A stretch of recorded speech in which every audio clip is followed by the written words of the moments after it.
Assalamualaikum warahmatullahi wabarakatuh. Alhamdulillahi wa kafa wassalatu wassalamu ala nabiyil mustafa nabiyina wa maulana Muhammad ibn Abdullah wa ala alihi wa sahbihi wa man walah, amma ba'd. Hadirin jamaah yang dirahmati Allah Subhanahu wa taala, segala puji bagi Allah Subhanahu wa taala atas nikmat dan karunia yang Allah Subhanahu wa taala berikan di pagi hari ini. Di antaranya adalah Allah Subhanahu wa taala berikan kita nikmat iman, nikmat Islam dan nikmat hidayah.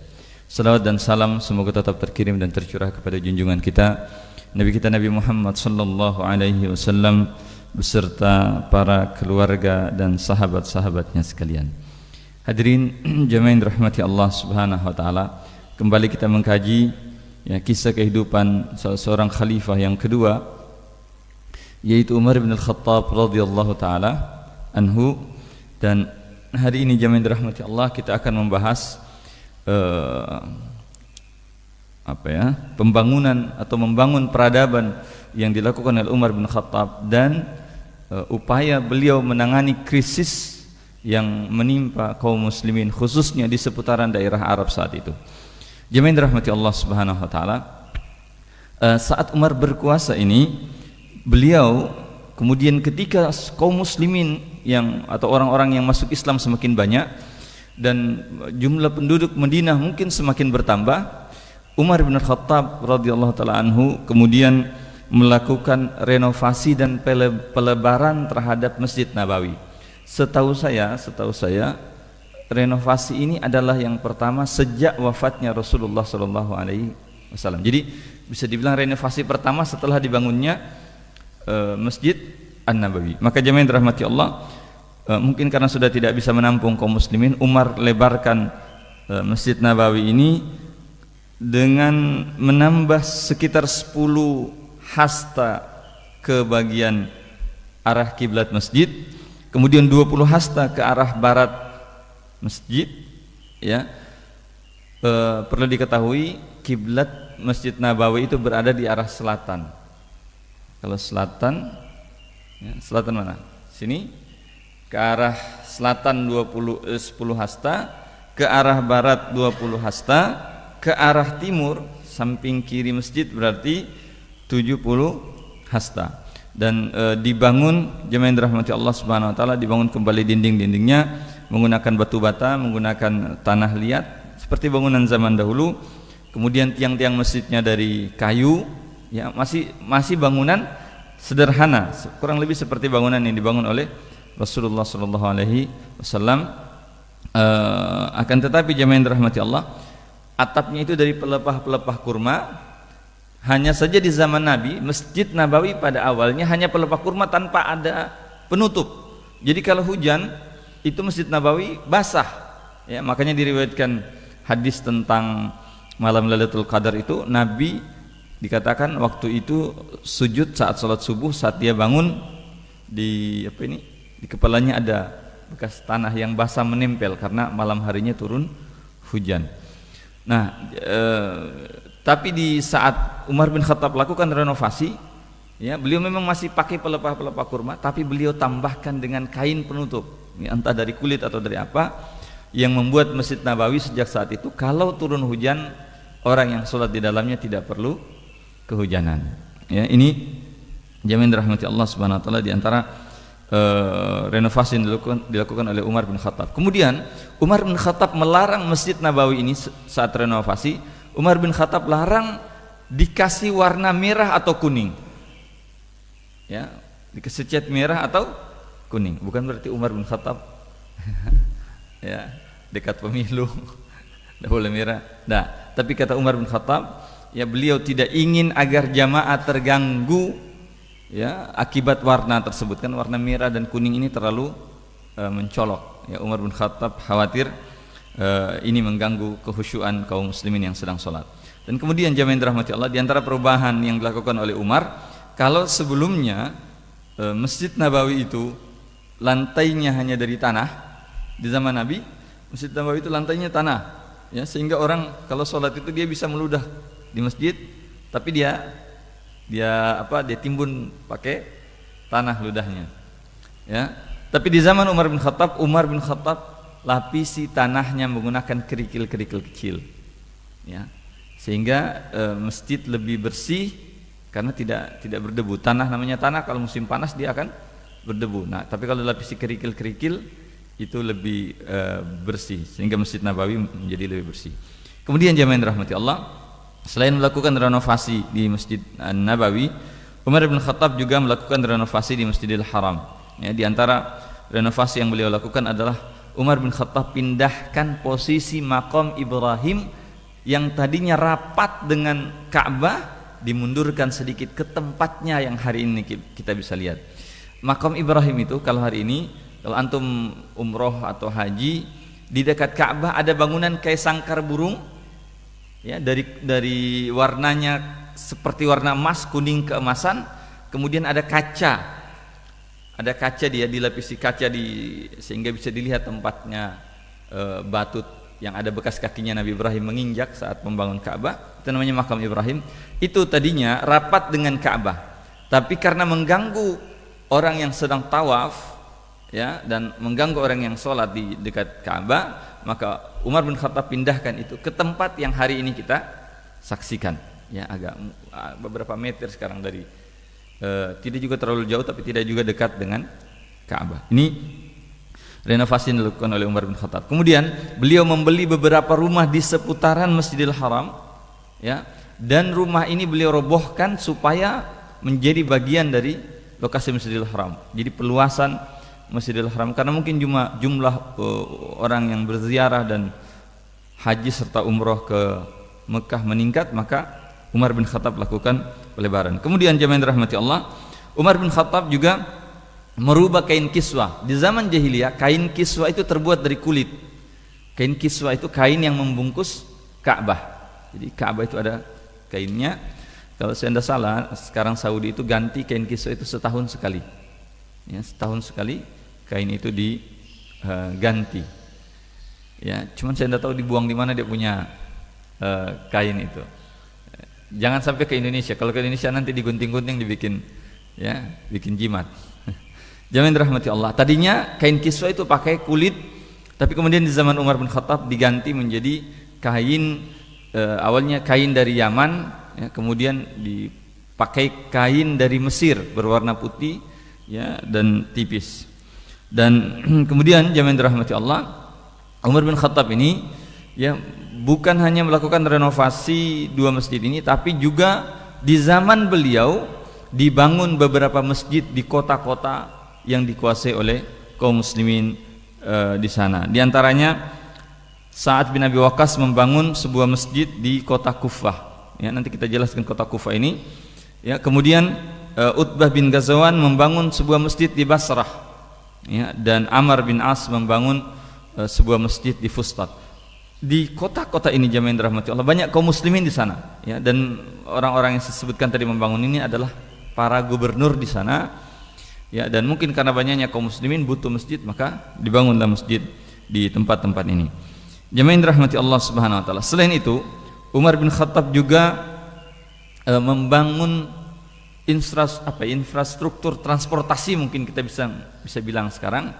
Saat itu ketika umat Islam sudah, ya, tersebar ke Irak, ke Syam, ke Mesir, maka Umar bin Khattab inginkan agar ada jalur transportasi yang baik, ya, sehingga Umar bin Khattab kemudian sediakan beberapa ekor unta, ya, dari harta zakat, dijadikan jamaah yang dirahmati Allah, atau dari harta milik negara, dijadikan sebagai unta untuk transportasi antar daerah. Ada yang dari Madinah ke Irak, ada yang dari Madinah ke Syam, ada yang dari Madinah ke Mesir, sehingga kaum muslimin yang ada di Mesir, di Irak, di Syam, yang tidak punya kendaraan untuk ke Madinah, ada disediakan unta-untanya, masya Allah. Jadi Umar bin Khattab itu orangnya visioner. Kalau sekarang ini seperti bus damri, ya, karena dulu belum ada bus, ini unta damri mungkin. Kalau bisa kita bilang sekarang unta damri, khusus melayani masyarakat dari daerah-daerah luar yang sudah dibebaskan oleh Islam kalau mereka mau perjalanan ke Madinah. Begitu juga jamaah yang dirahmati Allah Subhanahu wa taala, Umar bin Khattab ini bikin semacam rumah singgah di antara daerah, di antara kota-kota kaum muslimin. Misalnya jemaah rahmati Allah, di antara Mekah dan Madinah itu kan kalau perjalanan dulu bisa mungkin seminggu perjalanan antara Mekah dan Madinah. Kalau hari ini naik bus itu sekitar 6 jam ya kalau saya tidak salah ya. Mekah Madinah berapa jam Haji? Naik bus kalau saya tidak salah sekitar 6 jam naik bus. Tapi hari ini ada kereta cepat yang dibangun Saudi, itu mungkin tinggal 2-3 jam ya, Mekah Madinah itu kan sekitar 500-600an kilo jaraknya. Dulu bisa 1 minggu perjalanan. Nah, di antara Mekah Madinah ini jemaah dirahmati Allah, Umar bin Khattab ya, kemudian buatkan semacam rumah singgah, tempat musafir bisa singgah di situ. Ya, tadinya mereka kalau singgah istirahat di gurun pasir. Ya, tapi oleh Umar bin Khattab dibuatkan posko-posko atau rumah-rumah singgah, musafir bisa istirahat di sana, dan biasa posko-posko ini dibuat di dekat sumber air. Ya, ini upaya yang dilakukan oleh Umar bin Khattab. Bukan hanya soal transportasi, Umar bin Khattab juga jemaah dirahmati Allah, di era beliau dibangun beberapa saluran air, mungkin kita kenal hari ini sebagai irigasi. Ya, di kota Basra misalnya dibangun dengan jumlah yang sangat panjang yang bisa mengairi kota Basrah dengan air yang bersih. Kemudian jemaah dirahmati Allah Subhanahu wa taala, di zaman Umar bin Khattab ini juga dibangun beberapa kota baru. Ya. Pembangunan kota-kota baru ini jemaah dirahmati Allah dilakukan karena kaum muslimin mengalami kemenangan, misalnya mengalami kemenangan di daerah Irak, mengalami kemenangan di daerah Syam, ya, mengalami kemenangan di daerah Mesir. Dan di sana kemudian sudah banyak kaum muslimin yang pergi berjihad di sana. Ya. Maka awalnya jemaah dirahmati Allah, awalnya beberapa tempat ini hanya perkemahan bagi kaum mujahidin, bagi mujahidin, kemah-kemah milik mujahidin. Tapi karena mereka tinggal di sana dalam waktu yang lama, maka mereka minta izin kepada Umar bin Khattab untuk bikin rumah yang agak permanen. Umar bin Khattab izinkan. Tapi jemaah dirahmati Allah, di awal rumah-rumah ini dibangun hanya dari kayu, menggunakan kayu, karena dipikir bangunan sementara. Biasanya mereka bangun dari kayu, ketika pergi jihad mereka tinggalkan, kadang mereka bongkar dulu rumahnya, nanti pulang dari berjihad mereka bangun ulang. Dan jemaah yang dirahmati Allah, markas-markas kaum muslimin ini atau rumah-rumah yang dibuat dari kayu ini ada di daerah Kufah, ada di daerah Basrah, dan beberapa daerah yang lain.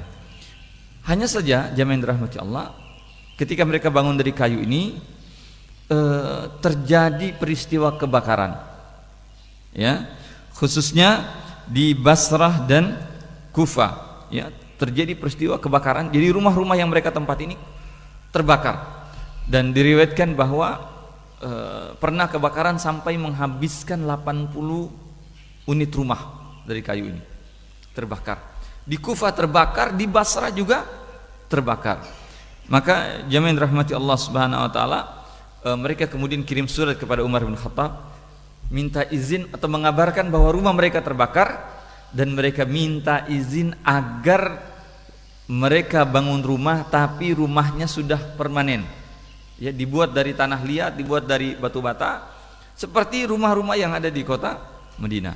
Maka jemaah yang dirahmati Allah Subhanahu wa taala, Umar bin Khattab kemudian mengatakan kepada mereka, if'alu, ya, silakan kalian bangun, wala yazidanna ahadukum ala salasati abyat, tapi jangan bangun rumah yang punya kamar lebih dari 3 kamar.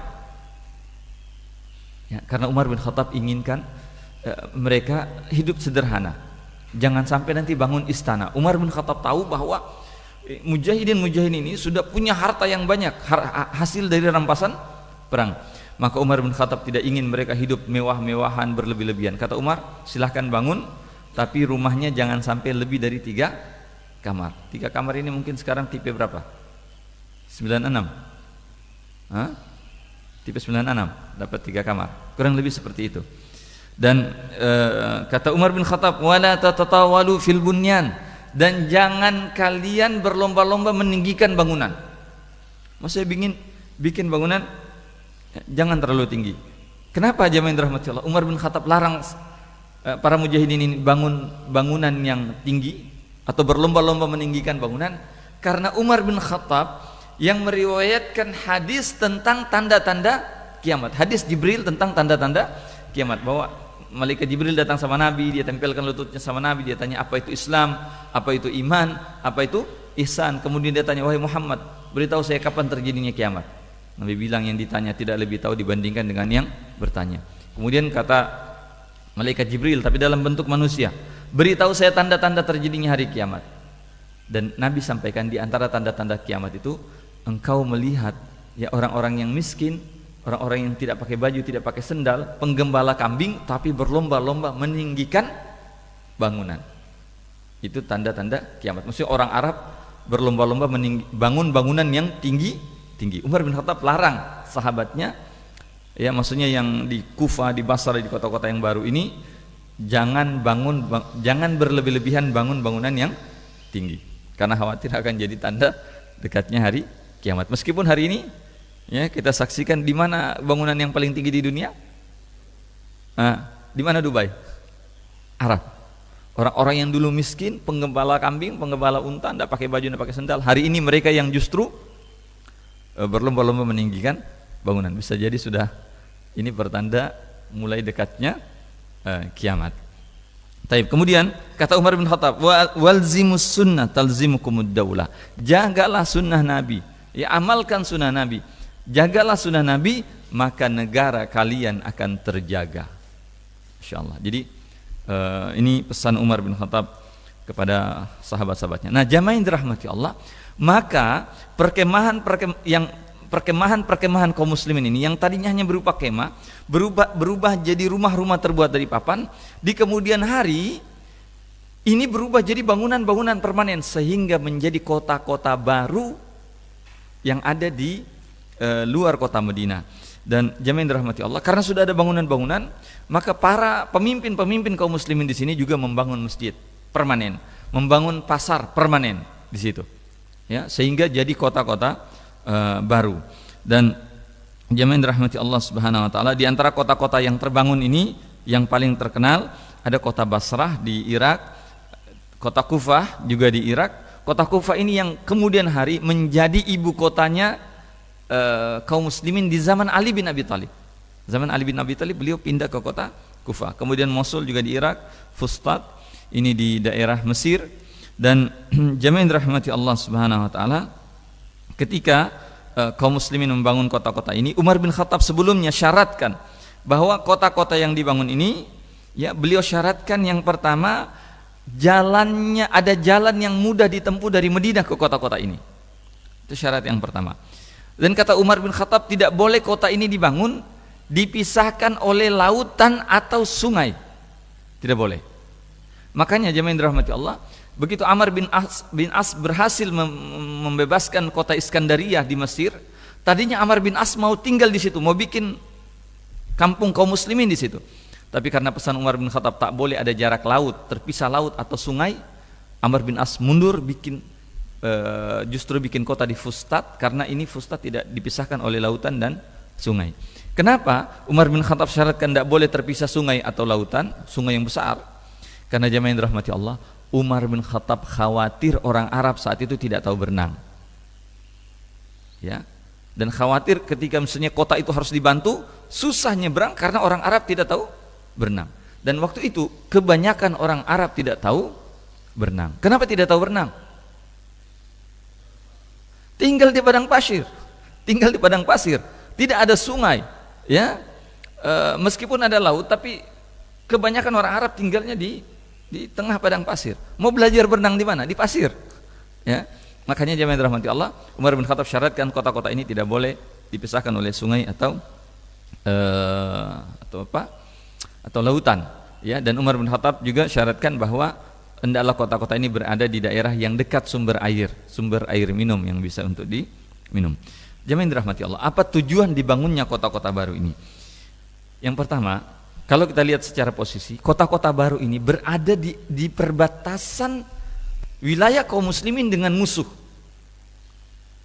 Ya, tadinya wilayah-wilayah ini milik orang-orang kafir, dibebaskan oleh kaum muslimin.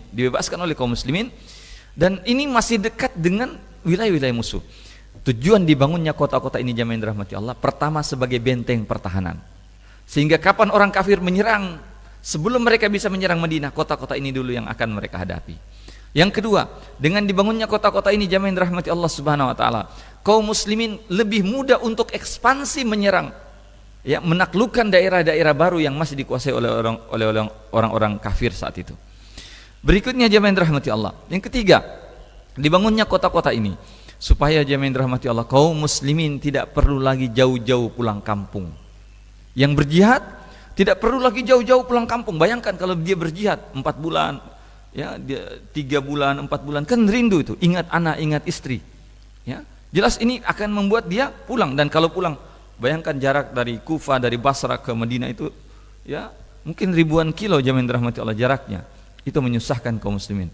Maka Umar bin Khattab, ya, izinkan pembangunan kota-kota ini supaya mujahidin ini kalau pulang kampung tidak jauh-jauh lagi ke situ.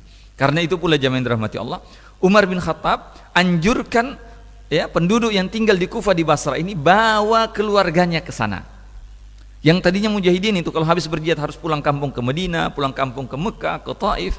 Sekarang mereka sudah bawa keluarganya ke kota-kota baru ini. Dan jamaah yang dirahmati Allah Subhanahu wa taala, juga dengan tinggalnya kaum muslimin ke sana, hijrahnya kaum muslimin ke sana, penduduk yang baru masuk Islam di daerah-daerah tersebut bisa melihat contoh bagaimana kaum muslimin yang sesungguhnya. Ada contoh yang bisa mereka lihat. Ini jamaah yang dirahmati Allah Subhanahu wa taala, kota yang dibangun oleh Umar bin Khattab. Kemudian kota-kota ini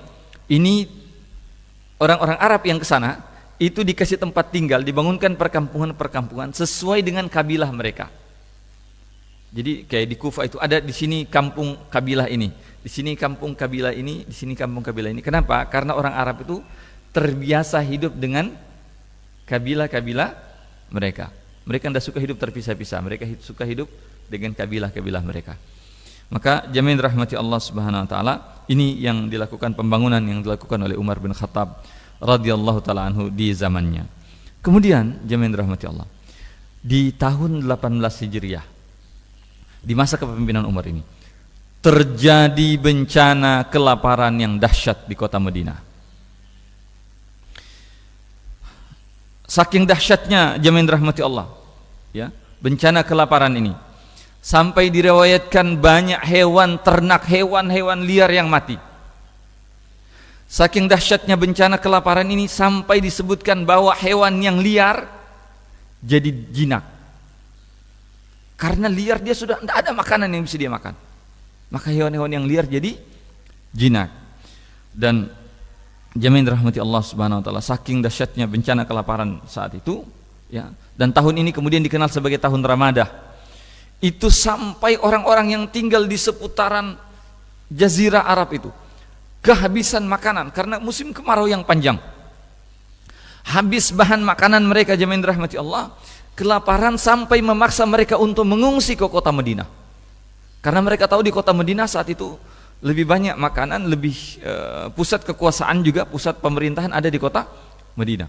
Maka orang-orang Arab ini berbondong-bondong mengungsi ke kota Madinah. Diriwayatkan bahwa pengungsi yang awal datang sekitar 7.000, kemudian meningkat jadi 40.000, kemudian meningkat sampai 60.000 orang.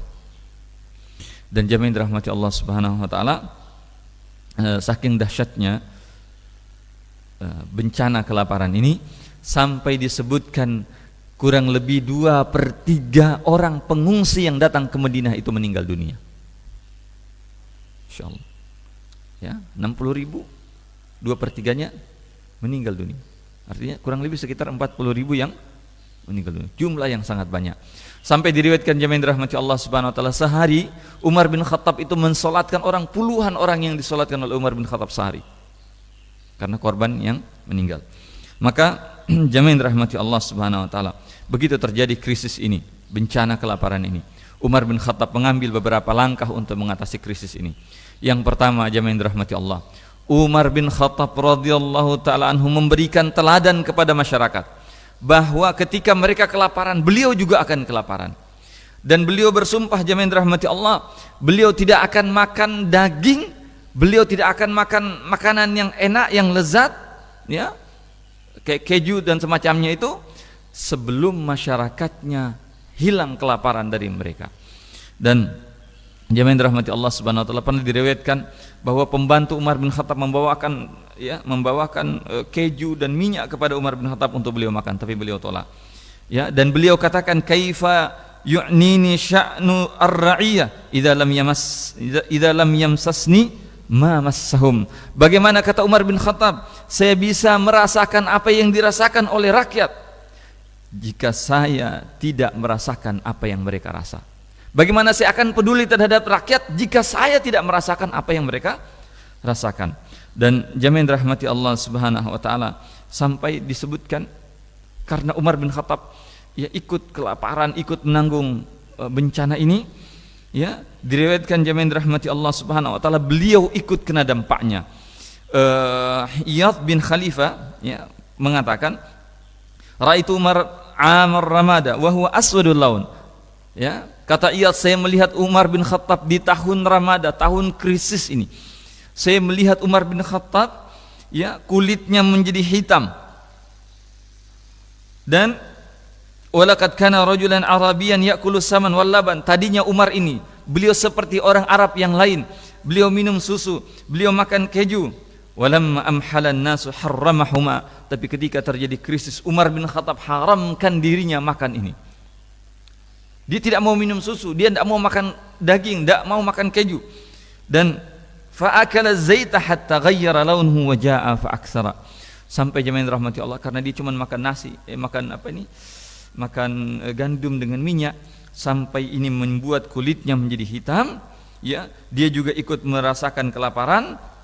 Dan sampai pembantunya Umar yang bernama Aslam mengatakan, "Lau lam yarfa'illahu ta'ala al-mahal 'amar ramadah la dhananna anna Umar yamutu hamman bi amril muslimin."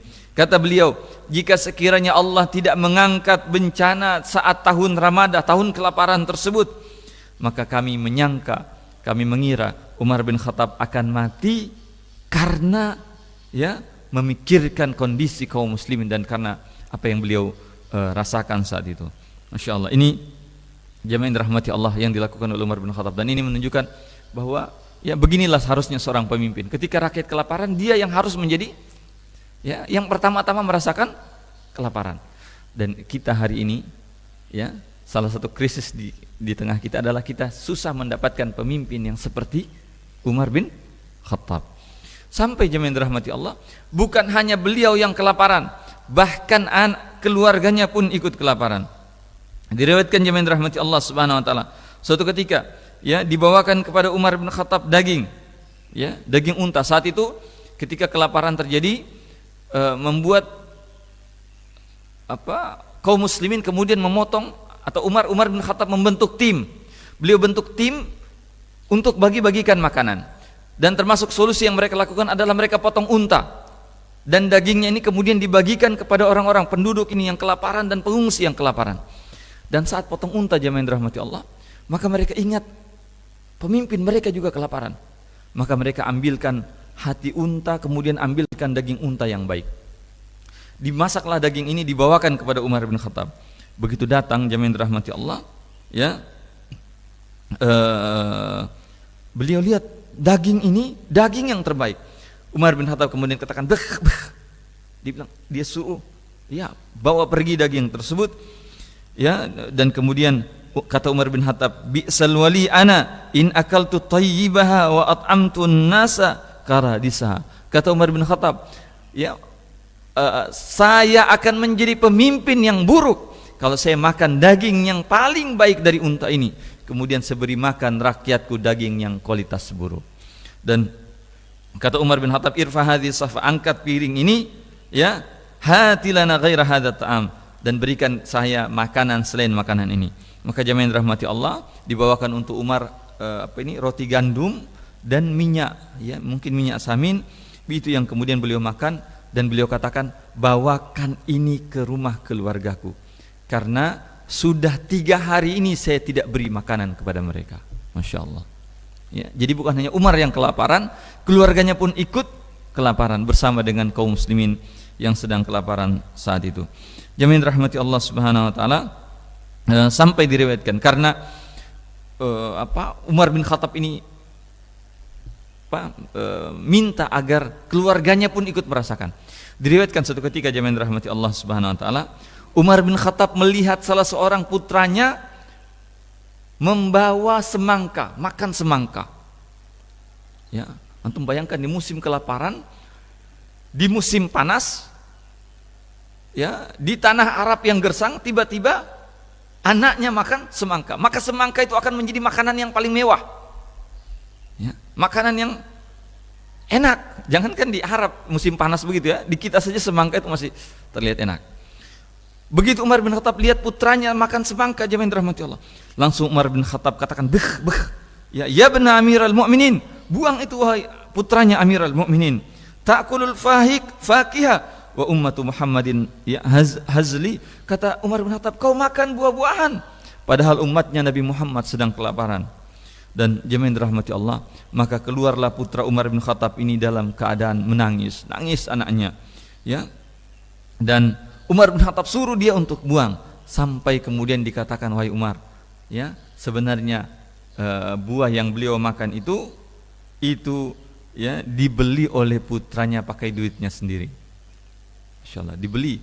Jadi bukan dia bukan dia ambil dari harta rakyat atau apa, tapi dia beli pakai uangnya sendiri. Baru Umar bin Khattab jamaah rahmati Allah Subhanahu wa taala berhenti menyuruh anak itu buang apa yang dia makan atau berikan kepada orang lain apa yang dia makan. Dan jamaah rahmati Allah Subhanahu wa taala, krisis ini luar biasa dahsyat, ya, karena tadi saya sebutkan sampai ada sekitar 60.000 orang pengungsi datang ke kota Madinah, dan disebutkan 2/3 di antara mereka sampai meninggal dunia, kata para ulama, karena waktu itu Madinah ini fasilitas tidak sanggup menunjang jumlah masyarakat sebanyak itu. Ya, mungkin toiletnya belum sebanyak itu, jumlah air dan lain sebagainya itu kan, ya, jumlah yang sangat banyak untuk ukuran tahun tersebut. Dan jamaah rahmati Allah Subhanahu wa taala, maka Umar bin Khattab membentuk tim, yang tim ini kemudian ya ditugaskan membagi-bagi makanan, ya, mengobati yang sakit, ya, mendata berapa jumlah pengungsi yang ada, dan termasuk Umar bin Khattab ikut dengan tim ini membagi-bagikan makanan. Diriwayatkan jamaah rahmati Allah bahwa Umar bin Khattab sampai mikul karung. Dia mikul karung pergi membawakan makanan kepada pengungsi, bahkan beliau ikut memasakkan dan ikut membagi-bagikan makanan yang sudah masak kepada para pengungsi. Dan jamaah rahmati Allah Subhanahu wa taala, saking dahsyatnya bencana kelaparan di tahun ini, Umar bin Khattab pending atau hentikan sementara hukum potong tangan bagi pencuri. Ya, pernah tertangkap ada seorang yang mencuri seekor unta, ada seorang budak yang mencuri seekor unta, kemudian dia potong untuk dia makan. Begitu dia laporkan kepada Umar bin Khattab, Umar bin Khattab kemudian, ya, tidak potong tangan pencuri tersebut. Hanya Umar bin Khattab kasih tahu sama pemilik budak tersebut, hendaklah kau ganti unta yang sudah dicurinya. Ya, karena Umar melihat bencana kelaparan ini mengakibatkan ada orang-orang yang mencuri tapi karena disebabkan faktor kelaparan. Ya, makanya Umar bin Khattab ambil inisiatif pencuri di tahun tersebut tidak dipotong tangannya. Dan jamaah rahmati Allah Subhanahu wa taala, Umar bin Khattab juga begitu sudah terjadi bencana dahsyat ini, Umar bin Khattab selain bentuk tim, juga Umar bin Khattab kirim surat kepada gubernur-gubernurnya yang tidak terkena dampak kelaparan. Ya, karena sepertinya kelaparan ini, bencana kelaparan ini atau musim paceklik ini terjadi hanya di seputaran Arab, mungkin seputaran Madinah, Mekah dan beberapa tempat yang lain. Tapi di Mesir, di Irak, di Syam itu tidak terjadi bencana kelaparan. Maka Umar bin Khattab kirim surat kepada gubernur-gubernurnya, ya, ke Abu Ubaidah bin Al-Jarrah di Syam, ke Muawiyah juga di Syam, ke Amr bin As di Mesir, ya, dan gubernur-gubernur yang ada di Irak. Maka jamaah rahmati Allah, begitu surat Umar bin Khattab sampai menyebutkan tentang bencana kelaparan di kota Madinah dan kota-kota sekitarnya, gubernur-gubernur ini langsung mengirim bantuan makanan ke kota Madinah. Di antara bantuan yang pertama kali datang adalah kiriman dari Abu Ubaidah bin Al-Jarrah di daerah Syam. Beliau mengirimkan 4.000 ekor unta yang membawa bahan makanan, Masya Allah. Ya, ini bahan makanan yang cukup banyak. Kemudian Muawiyah mengirimkan juga 3.000 ekor unta beserta dengan makanan yang dibawa oleh unta-unta tersebut. Kemudian Amr bin As yang ada di Mesir saat itu, jemaah yang dirahmati Allah, mengirimkan 1.000 ekor unta, yang unta-unta ini membawa makanan. Dan kata Amr bin As, ya, ini bantuan awal, bantuan yang cepat, ya. Di saat yang bersamaan juga Amr bin As mengirim bantuan lewat kapal. Karena kalau mau cepat sebenarnya mau efektif itu lewat kapal, memotong Laut Merah, ya. Dan Amr bin As mengirimkan kurang lebih 20 kapal lewat laut membawa bahan bantuan makanan ke kota Madinah. Maka jemaah yang dirahmati Allah Subhanahu wa taala, makanan-makanan inilah yang sampai ini diatur oleh Umar dengan tim yang dibentuk oleh Umar, ya. Mungkin hari ini kita kenal tim apa? Tim tanggap bencana mungkin, ya.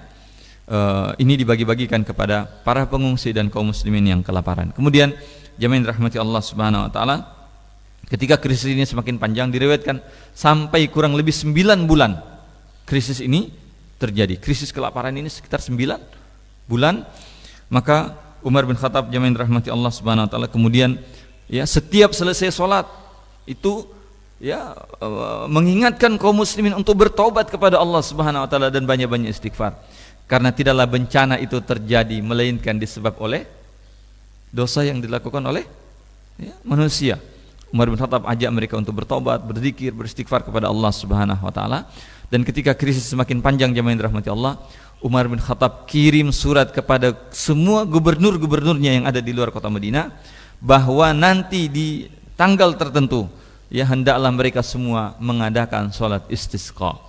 Dan ketika datang tanggal tersebut, Umar bin Khattab, jemaah yang dirahmati Allah, mengajak seluruh kaum muslimin untuk berkumpul melakukan sholat istisqa. Termasuk beliau ajak paman Nabi SAW Al-Abbas. Ya, kata Umar bin Khattab, wahai Abbas, dulu saat Nabi Muhammad masih hidup, kami biasa istisqa, memohon agar Nabi berdoa kepada Allah minta diturunkan hujan.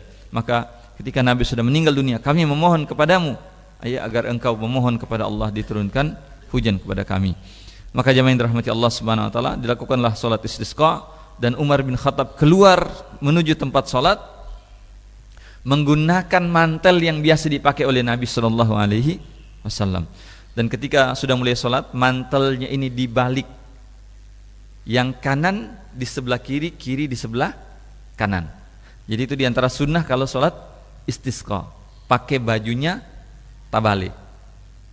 Ya, kenapa pakai baju tabalik? Menunjukkan susahnya kita kepada Allah Subhanahu wa taala. Ya, maka kemudian Umar bin Khattab ya sholat bersama, istisqa bersama dengan kaum muslimin. Ya, beliau mengangkat kedua tangannya berdoa, nangis kepada Allah Subhanahu wa taala minta diturunkan hujan, sampai diriwayatkan jemaah yang dirahmati Allah, jenggot beliau basah karena air mata. Berdoa kepada Allah Subhanahu wa taala memohon diturunkannya hujan.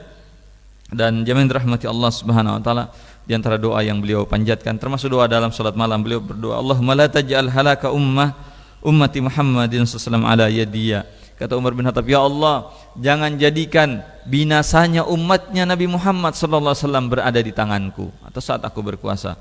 Ya Allahumma la tuhlikuna bis-sinina warfa'annal bala. Ya Allah, jangan binasakan kami karena bencana kelaparan dan angkatlah bencana ini, bala ini dari kami. Beliau berdoa, jemaah yang dirahmati Allah, kaum muslimin juga ikut berdoa salat istisqa. Dan disebutkan bahwa tidak lama setelah mereka melakukan istisqa, turunlah hujan, ya, turunlah hujan di kota Madinah dan kota-kota sekitarnya. Dan begitu sudah turun hujan, jemaah yang dirahmati Allah Subhanahu wa taala, Umar bin Khattab kemudian ya perintahkan para pengungsi ini untuk kembali ke kampung-kampungnya sambil berikan mereka ya bantuan makanan untuk bisa mereka makan. Karena kalau di Madinah terus ya 60.000 orang ini, jemaah yang dirahmati Allah, khawatir lebih susah untuk ditangani dibandingkan kalau mereka berada di kampungnya. Apalagi waktu itu sudah turun hujan kepada mereka. Ini jemaah yang dirahmati Allah Subhanahu wa taala, di antara krisis yang pernah terjadi di zaman Umar bin Khattab.